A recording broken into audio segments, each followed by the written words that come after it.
കെമിസ്ട്രിയുടെ first chapter some basic concepts of chemistry എന്നതിലെ focus ഏരിയയിൽ വരുന്ന പഠിക്കേണ്ട പ്രധാന ഭാഗങ്ങൾ ഏതൊക്കെയാണെന്നാണ് നമ്മൾ നോക്കാൻ പോകുന്നത്. ഫോക്കസ് പോയിൻറ്റ്സ് ആയിട്ട് നമുക്ക് ഈ ഒരു ചാപ്റ്ററിൽ നിന്ന് പറയുന്നത് law of definite proportion, law of multiple proportion, atomic and molecular mass, mole concept and molar mass, limiting reagent. First chapter പ്രോബ്ലങ്ങൾക്ക് കൂടുതൽ ഇമ്പോർട്ടൻസ് കൊടുക്കുന്ന ഒരു ഭാഗമായതുകൊണ്ട് തന്നെ ഈ ഭാഗങ്ങളിൽ നിന്ന് പ്രോബ്ലംസ് വരുന്ന ഏരിയ ഉണ്ടെങ്കിൽ ആ ഭാഗത്തെ പ്രോബ്ലംസ് എല്ലാം തന്നെ നിർബന്ധമായും നോക്കേണ്ടതാണ്. ആദ്യത്തെ ചാപ്റ്റർ ഒരു പ്രോബ്ലമാറ്റിക് ആയിട്ടുള്ളൊരു ചാപ്റ്റർ ആയതുകൊണ്ട് കൂടുതലും ഈ ഭാഗങ്ങളിൽ നിന്ന് പ്രോബ്ലംസ് വരുന്ന ഭാഗങ്ങളിൽ നിന്ന് കൂടുതലായിട്ടും പ്രോബ്ലംസ് തന്നെയായിരിക്കും ചോദിക്കുന്നത്. ആദ്യത്തെ ലോ ഓഫ് ഡെഫിനിറ്റ് പ്രപ്പോർഷനും ലോ ഓഫ് മൾട്ടിപ്പിൾ പ്രപ്പോർഷനും മുൻകാലങ്ങളിൽ ചോദിച്ചിട്ടുള്ള അതേ രീതിയിലുള്ള ചോദ്യങ്ങൾ തന്നെയാണ് ആവർത്തിക്കുവാൻ സാധ്യത കൂടുതൽ.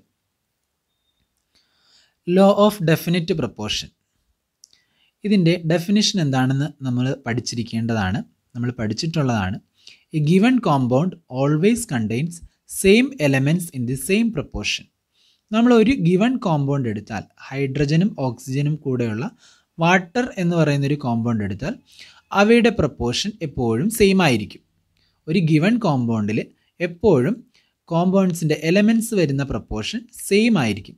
ഒരു സിംഗിൾ കോമ്പൗണ്ടിനെ കുറിച്ച് പറയുന്ന ലോയാണ് ലോ ഓഫ് ഡെഫിനിറ്റ് പ്രപ്പോർഷൻ. ഒരു സിംഗിൾ കോമ്പൗണ്ടിൽ വരുന്ന എലമെൻറ്റ്സിൻ്റെ പ്രപ്പോർഷൻ എങ്ങനെയാണെന്ന് പറയുന്നതാണ് ലോ ഓഫ് ഡെഫിനിറ്റ് പ്രപ്പോർഷൻ വരുന്നത്. അപ്പോൾ ഇതിൻ്റെ എക്സാമ്പിൾ തരുന്നതും ഒരു സിംഗിൾ എലമെൻറ്റ് അല്ലെങ്കിൽ സിംഗിൾ കോമ്പൗണ്ട് ആയിരിക്കും. ഹൈഡ്രജനും ഓക്സിജനും കമ്പൈൻ ചെയ്ത് വാട്ടർ ഫോം ചെയ്യുന്നു, കാർബണും ഓക്സിജനും കമ്പൈൻ ചെയ്ത് കാർബൺ ഡയോക്സൈഡ് ഫോം ചെയ്യുന്നു. അങ്ങനെ ഒരു സിംഗിൾ കോമ്പൗണ്ടിൻ്റെ തന്നിട്ട് അവയുടെ പ്രപ്പോർഷൻ പറയുവാണെങ്കിൽ അത് ലോ ഓഫ് ഡെഫിനിറ്റ് പ്രപ്പോർഷൻ ആയിരിക്കും. രണ്ടാമത് പഠിക്കാനുള്ളതാണ് law of multiple proportion. Law of multiple proportion എന്ന് പറഞ്ഞാൽ if two elements can combine to form more than one compound, ഒന്നിലധികം രണ്ട് എലമെൻറ്റ്സ് കമ്പൈൻ ചെയ്ത്, രണ്ട് മൂലകങ്ങൾ ചേർന്ന് ഒന്നിലധികം കോമ്പൗണ്ട്സ് ഫോം ചെയ്യുവാണെന്നുണ്ടെങ്കിൽ masses of one element that combine with fixed mass of the other element, അതായത് ആരുടെ മാസാണോ വേരി ചെയ്യുന്നത്, ഒരാളുടേത് ഫിക്സഡ് ആയിരിക്കും, മറ്റൊരാളുടേത് വേരി ചെയ്തു വരും. അങ്ങനെ മാറി വരുന്ന ആരുടെ മാസാണോ അയാളുടെ മാസ് തമ്മിൽ ഒരു സിമ്പിൾ റേഷ്യോയിലായിരിക്കും എന്നാണ് പറയുന്നത്. അപ്പോൾ ഇതിൻ്റെ എക്സാമ്പിൾ തരുമ്പോഴത്തേക്കും hydrogen and oxygen combine to form water and hydrogen peroxide. ഹൈഡ്രജനും ഓക്സിജനും കമ്പൈൻ ചെയ്ത് H2Oയും H2O2യും ഉണ്ടാകുന്നു. അപ്പോൾ ഇവിടെ ഹൈഡ്രജൻ്റെ മാസ് കോൺസ്റ്റൻ്റ് ആണ്. H2Oയിലും H2O2യിലും H2 ആണ്, ഹൈഡ്രജനാണ് വരുന്നത്. ഒന്നാമത്തെ വാട്ടറിൽ Oയും രണ്ടാമത്തെ ഹൈഡ്രജൻ പെറോക്സൈഡിൽ O2യും ആണ് വരുന്നത്. അപ്പോൾ ഇവർ തമ്മിലുള്ള റേഷ്യോ ഒരു സിമ്പിൾ ഹോൾ നമ്പർ ആയിരിക്കും എന്നാണ് ലോ ഓഫ് മൾട്ടിപ്പിൾ പ്രപ്പോർഷൻ പറയുന്നത്. ആദ്യത്തേതിൽ 16 ഗ്രാമും രണ്ടാമത്തേതിൽ 32 ഗ്രാമുമാണ് ഓക്സിജൻ്റെ മാസ് വരുന്നത്. അപ്പോൾ അവയുടെ റേഷ്യോ 1:2 എന്ന് നമുക്ക് കിട്ടും. അപ്പോൾ ഇതാണ് ലോ ഓഫ് മൾട്ടിപ്പിൾ പ്രപ്പോർഷൻ. അപ്പോൾ ഇതിൻ്റെ എക്സാമ്പിൾ നോക്കുമ്പോൾ എപ്പോഴും രണ്ട് പ്രോഡക്റ്റുകൾ ഉണ്ടാകും. കാർബണും ഓക്സിജനും, carbon combines with oxygen to form carbon monoxide and carbon dioxide. കാർബണും ഓക്സിജനും കമ്പൈൻ ചെയ്ത് കാർബൺ മോണോക്സൈഡായിട്ടും മാറാം, കാർബൺ ഡയോക്സൈഡായിട്ടും മാറാം. ഇതാണ് ലോ ഓഫ് മൾട്ടിപ്പിൾ പ്രപ്പോർഷൻ. അപ്പോൾ ഇതിൻ്റെ എക്സാമ്പിൾ തരുമ്പോൾ ശ്രദ്ധിക്കേണ്ട ഒരു കാര്യം, ഇവിടെ രണ്ട് കോമ്പൗണ്ട്സ് ഫോം ചെയ്യുന്നതായിട്ട് എക്സാമ്പിളിൽ പറഞ്ഞിരിക്കും. ഒരേ എലമെൻറ്റ്സ് തന്നെ കമ്പൈൻ ചെയ്ത് രണ്ട് ടൈപ്പ് ഓഫ് കോമ്പൗണ്ട്സ് ഫോം ചെയ്യുന്നതായിട്ട് നമുക്ക് തരുന്നതാണ്. നെക്സ്റ്റ് വരുന്ന ടോപ്പിക് അറ്റോമിക് മാസ് ആണ്. അറ്റോമിക് മാസ് എന്ന് പറഞ്ഞാൽ ഒരു C12 ആറ്റത്തിൻ്റെ മാസിനെ 12 പാർട്ടായിട്ട് മാറ്റി 12 പാർട്ടായിട്ട് ഡിവൈഡ് ചെയ്താൽ അതിൽ ഒരു പാർട്ടിന് നമ്മൾ ഒരു അറ്റോമിക് മാസ് എന്നാണ് പറയുന്നത്. 1 അറ്റോമിക് മാസ് യൂണിറ്റ്, ഒരു AMU. ഒരു AMU അല്ലെങ്കിൽ 1 അറ്റോമിക് മാസ് യൂണിറ്റ് എന്ന് പറഞ്ഞാൽ ഒരു C12 ആറ്റത്തെ, ഒരു കാർബൺ 12 ഐസോടോപ്പിനെ 12 ഭാഗങ്ങളാക്കി മാറ്റി അതിലൊരു ഭാഗത്തിൻ്റെ മാസിനെയാണ് നമ്മൾ 1 AMU എന്ന് പറയുന്നത്. ഇത് ഡിഫൈൻ ചെയ്യാൻ ചോദിച്ചിട്ടുള്ളതാണ്. ഇനി ഒരു AMU എന്ന് പറഞ്ഞാൽ 1.66 × 10⁻⁻24 ഗ്രാം ആണ്. ഒരു AMU is equal to 1.66 into 10⁻⁻12 gram ആണ്. ഇപ്പോൾ AMU എന്നുള്ള യൂണിറ്റിന് പകരം U എന്നാണ് നമ്മൾ ഉപയോഗിക്കുന്നത്. AMUവിനെ റീപ്ലേസ് ചെയ്തുകൊണ്ട് U എന്നാണ് ഉപയോഗിക്കുന്നത്. അതിനെ നമ്മൾ യൂണിഫൈഡ് മാസ് എന്നാണ് പറയുന്നത്. U എന്ന് പറഞ്ഞാൽ യൂണിഫൈഡ് മാസ്. പിന്നെ വരുന്നതാണ് മോളിക്കുലാർ മാസ്. മോളിക്കുലാർ മാസ് കണ്ടുപിടിക്കാൻ നമുക്കറിയാം. H2SO4ൻ്റെ മോളിക്കുലാർ മാസ് കണ്ടുപിടിക്കണമെങ്കിൽ 2 ഹൈഡ്രജൻ ഉണ്ട്. അപ്പോൾ ഹൈഡ്രജൻ്റെ 2 എണ്ണത്തിൻ്റെ മാസ് പ്ലസ് സൾഫറിൻ്റെ മാസ് പ്ലസ് 4 ഓക്സിജൻ്റെ മാസ്. ഇത് ചെറിയ ക്ലാസ്സുകളിൽ നമ്മൾ ചെയ്തിട്ടുള്ളതാണ്. അപ്പോൾ ഓരോന്നിൻ്റെയും അറ്റോമിക് മാസ് അറിയാമെങ്കിൽ അവയുടെ എല്ലാത്തിൻ്റെയും കൂടെ സം ആയിരിക്കും മോളിക്കുലാർ മാസ് എന്ന് പറയുന്നത്. Sum of atomic masses of the elements present in a molecule.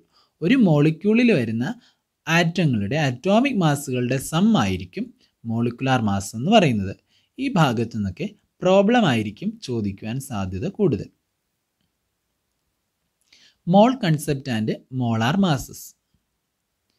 ഒരു മോൾ എന്ന് പറയുന്നത് it is the amount of substance that contains as many as particles as atoms in exactly 12 gram of C12 isotope. Carbon 12 isotope 12 gram എടുത്താൽ അതിൽ എത്രത്തോളം amount of substance ഉണ്ട്, എത്ര particles ഉണ്ടോ അതിനെയാണ് നമ്മൾ 1 മോൾ എന്നുകൊണ്ട് ഉദ്ദേശിക്കുന്നത്. കാർബൺ 12 ഐസോട്ടോപ്പ് 12 ഗ്രാം എടുത്താൽ അതിൽ എത്ര ആറ്റങ്ങളുണ്ട്, ആ ആറ്റങ്ങൾ എത്രത്തോളം ഉണ്ട്, അത് ചേർത്ത് കിട്ടുന്ന അളവിനെയാണ് നമ്മൾ 1 മോൾ എന്നതുകൊണ്ട് ഉദ്ദേശിക്കുന്നത്. ഇതിൽ നിന്ന് തന്നെ അവഗാഡ്രോ നമ്പർ നമ്മൾ പഠിക്കേണ്ടതാണ്. 6.022 ഇൻറ്റു 10⁻23. എന്താണ് അവഗാഡ്രോ നമ്പറിൻ്റെ പ്രാധാന്യം? 1 മോൾ പദാർത്ഥം ഏതൊരു സബ്സ്റ്റൻസ് 1 മോൾ എടുത്താലും അതിനകത്ത് അവഗാഡ്രോ നമ്പറിന് തുല്യമായ പാർട്ടിക്കിൾസ് ഉണ്ടാകും എന്നാണ് അർത്ഥം. അവഗാഡ്രോ നമ്പർ എന്ന് പറഞ്ഞാൽ 1 മോളിൽ അടങ്ങിയിരിക്കുന്ന പാർട്ടിക്കിൾസിൻ്റെ എണ്ണമാണ്. 1 മോൾ ആറ്റങ്ങളിൽ 1 മോൾ ആറ്റം എന്ന് പറഞ്ഞാൽ അതിനകത്ത് 6.022 ഇൻറ്റു 10⁻23 പാർട്ടിക്കിൾസ് ഉണ്ട്. അപ്പം മോളുമായിട്ട് ബന്ധപ്പെട്ട പ്രോബ്ലംസും ചോദിക്കും. മോൾ നമ്മൾ കണ്ടുപിടിക്കുന്നത് mass in gram divided by gram atomic mass അല്ലെങ്കിൽ mass in gram divided by gram molecular mass ആണ്. അപ്പം നമ്പർ ഓഫ് മോൾസ് കണ്ടുപിടിക്കാൻ ചോദിച്ചാൽ മാസ് ഇൻ ഗ്രാം അത് തരുന്ന മാസാണ്, ക്വസ്റ്റ്യനിൽ തരുന്ന മാസാണ് mass in gram divided by gram atomic mass. ആറ്റത്തിൻ്റെതാണെങ്കിൽ ഗ്രാം അറ്റോമിക് മാസും മോളിക്യൂൾസ് ആണ് ചോദിക്കുന്നതെങ്കിൽ ഗ്രാം മോളിക്കുലാർ മാസും എടുക്കേണ്ടതാണ്. ഇനിയും STPയിലെ വോളിയം ആണെന്നുണ്ടെങ്കിൽ നമുക്കറിയാം 1 മോൾ 22.4 ലിറ്റർ വോളിയമാണ് ഒക്കർ ചെയ്യുന്നത്. അപ്പോൾ STPയുടെ കാര്യങ്ങൾ ചോദിച്ചാൽ 22.4 വെച്ച് നമുക്ക് ചെയ്യാവുന്നതാണ്. 1 മോളിൻ്റെ വോളിയം 22.4 ആണ് എന്ന് നമുക്കറിയാം. അതനുസരിച്ച് നമുക്ക് മോൾസ് കണ്ടുപിടിക്കാവുന്നതാണ്. അപ്പോൾ ഈ ഭാഗത്തു നിന്നും പ്രോബ്ലംസ് ആണ് കൂടുതലായിട്ടും ചോദിക്കാൻ സാധ്യതയുള്ളത്. അപ്പോൾ ഈ ഭാഗത്ത് നിന്ന് ചെയ്തിരിക്കുന്ന എല്ലാ പ്രോബ്ലംസും മോൾസുമായിട്ട് നമ്പർ ഓഫ് മോൾസുമായിട്ട് ബന്ധപ്പെട്ട പ്രോബ്ലംസും മോളിക്കുലാർ മാസ് വെച്ചിട്ട് മോളാർ മാസ് വെച്ചിട്ടുള്ള പ്രോബ്ലംസും ശ്രദ്ധയോടുകൂടി ചെയ്യേണ്ടതാണ്. Molar mass. Mass of 1 mole of substance in grams is called molar mass. 1 mole സബ്സ്റ്റൻസിൻ്റെ മാസിനെയാണ് നമ്മൾ മോളാർ മാസ് എന്ന് പറയുന്നത്. ഇനി ഈ ഒരു ഭാഗത്തു നിന്ന് തന്നെ അഡീഷണലായിട്ട് പ്രത്യേകിച്ച് എടുത്ത് പറഞ്ഞിട്ടില്ല എങ്കിൽ പോലും എംപിരിക്കൽ ഫോർമുലയും മോളിക്കുലാർ ഫോർമുലയും തമ്മിലുള്ള റിലേഷൻ നോക്കി വെക്കേണ്ടതാണ്. അതിൻ്റെ പ്രോബ്ലം നോക്കണം. Empirical formula and molecular formula. Molecular formula is equal to empirical formula into N എന്നാണ് പറയുന്നത്. N is equal to molecular formula mass divided by empirical formula mass. ഈ ഒരു റിലേഷനും നോക്കി വെക്കണം. അതുകൂടാതെ അതുമായിട്ട് ബന്ധപ്പെട്ട് ചെയ്തിരിക്കുന്ന പ്രോബ്ലവും നോക്കി വെക്കേണ്ടതാണ്. അത് ഫോക്കസ് ഏരിയയിൽ എടുത്തു പറഞ്ഞിട്ടില്ലെങ്കിലും വളരെ പ്രധാനപ്പെട്ടൊരു ഭാഗമാണ്. അത് അഡീഷണലായി നോക്കി വെക്കേണ്ടതാണ്. നെക്സ്റ്റ് വരുന്നത് ലിമിറ്റിംഗ് റിയേജൻ്റ് ആണ്. ലിമിറ്റിംഗ് റിയേജൻ്റ് എന്ന് പറഞ്ഞാൽ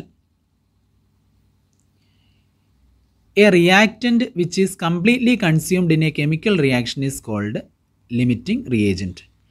ഒരു കെമിക്കൽ റിയാക്ഷനിൽ കംപ്ലീറ്റ് ആയിട്ട് കൺസ്യൂം ചെയ്യുന്ന റിയാക്റ്റൻ്റ് ഏതാണോ ആ ഒരു റിയാക്റ്റൻറ്റിനെയാണ് നമ്മൾ ലിമിറ്റിംഗ് റിയേജൻ്റ് എന്ന് പറയുന്നത്.